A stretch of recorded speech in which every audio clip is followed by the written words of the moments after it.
तो देखिए, अब हम इसके तीसरे अनुप्रयोग के बारे में बात करेंगे।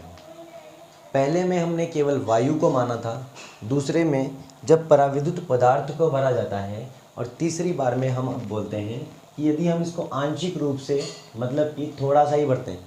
कितना? इसकी पूरी जो दूरी है यहाँ से यहाँ तक इन दोनों के मध्य जो गैप है वो गैप है डी, लेकिन उसमें टी मोटाई केवल और केवल टी गैप को भरा है, बाकी ये कुछ खाली है और यहाँ कुछ खाली है। ठीक है ना? तो बचा कुचा जो भी होगा हमारे पास वो डी में से टी को माइनस कर देंगे तो बचा हुआ जो आ जाएगा वायु का स्थान। मतलब कि यहाँ पर भी क्या है, यहाँ पर भी वायु है और यहाँ पर भी वायु उपस्थित है। ठीक है, तब हमें इसकी धारिता का मान ज्ञात करना है। तो यहाँ देखें कि जो विभवांतर का मान है इन दोनों के मध्य P1 और P2 के मध्य जो विभवांतर का मान होगा वो विभवांतर का मान इस परावैद्युत पदार्थ के कारण और इस वायु के कारण विभवांतर का मान अलग अलग होगा। परावैद्युत पदार्थ में विभवांतर का मान अलग होता है और वायु में विभवांतर का मान अलग होता है। ठीक है, तो यहाँ देखेंगे कि कुल विभवांतर का मान कितना होगा। तो कुल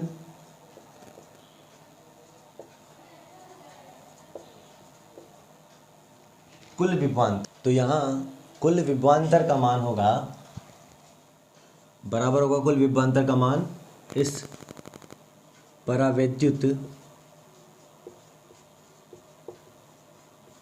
पदार्थ के द्वारा विद्युत क्षेत्र तीव्रता और गुणा विस्थापित दूरी टी के गुणा के बराबर हो जाएगा। ठीक है, या फिर परावैद्युत पदार्थ के द्वारा विभवांतर का मान और वायु के द्वारा विभवांतर का मान, ये भी लिख सकते हैं अपन। ठीक है, प्लस इसमें ऐड हो जाएगा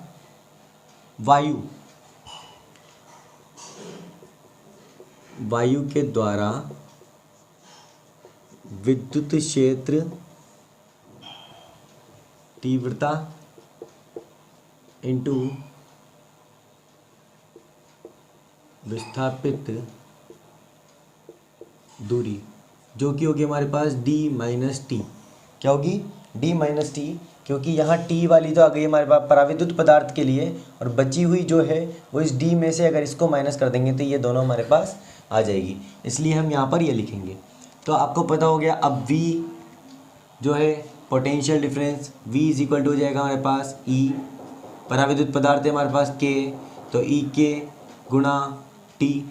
ठीक है, यही विभवांतर होता है। उसके बाद में प्लस इसमें ऐड हो जाएगा E जो कि वायु की उपस्थिति में होता है, गुणा हो जाएगा D माइनस टी से, इसको भी ऐसे लिख सकते हो गुणा में।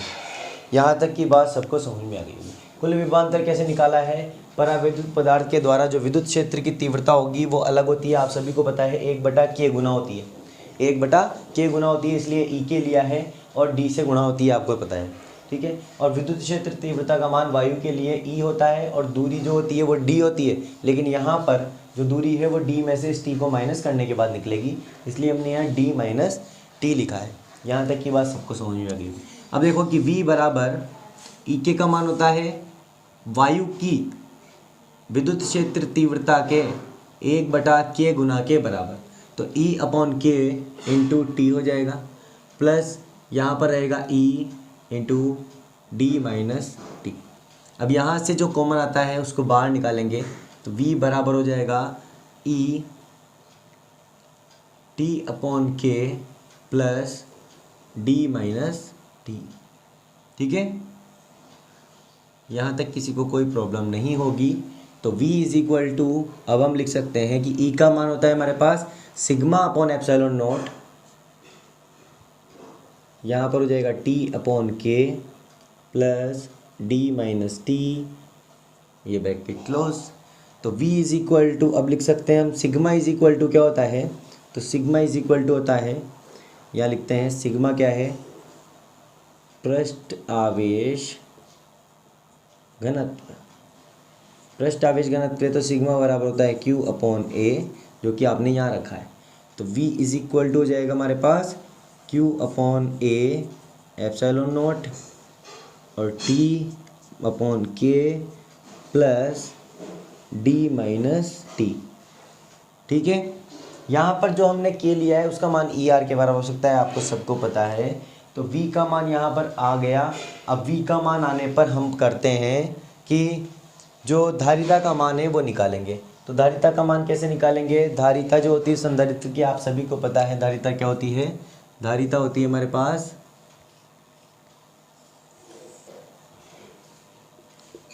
संधारित्र की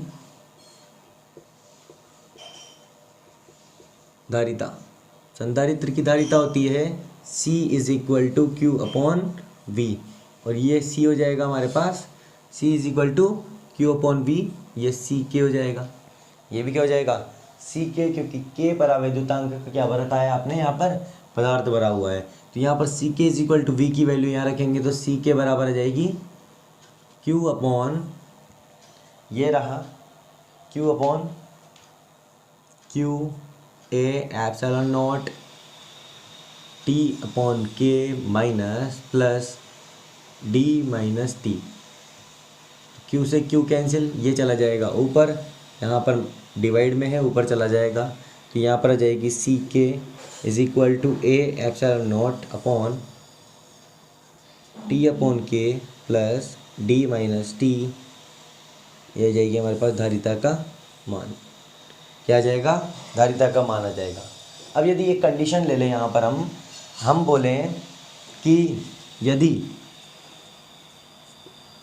टी बराबर कितना हो? डी हो, तो अगर इसी को अगर हम टी बराबर यहाँ पर क्या रख दें? डी रख देंगे, तो क्या होगा? ये जो के है वो छोटा ना हो के क्या हो जाएगा? पूरा का पूरा भरा हुआ होगा। मतलब कि पूरे के पूरे संधारित्र की प्लेटों के मध्य के पराविद्युतांक का पराविद्युत पदार्थ भरा होगा।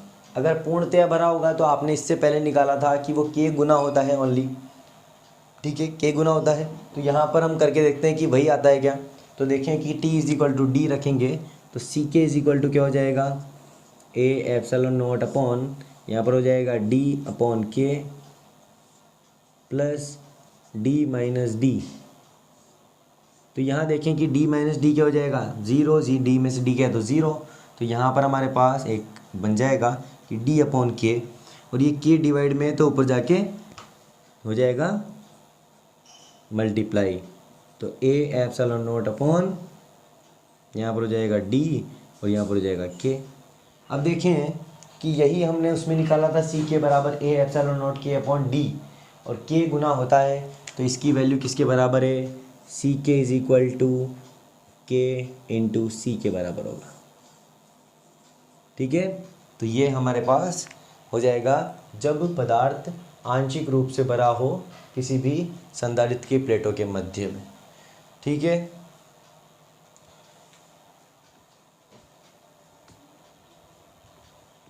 अब आप इसका स्क्रीनशॉट ले लें।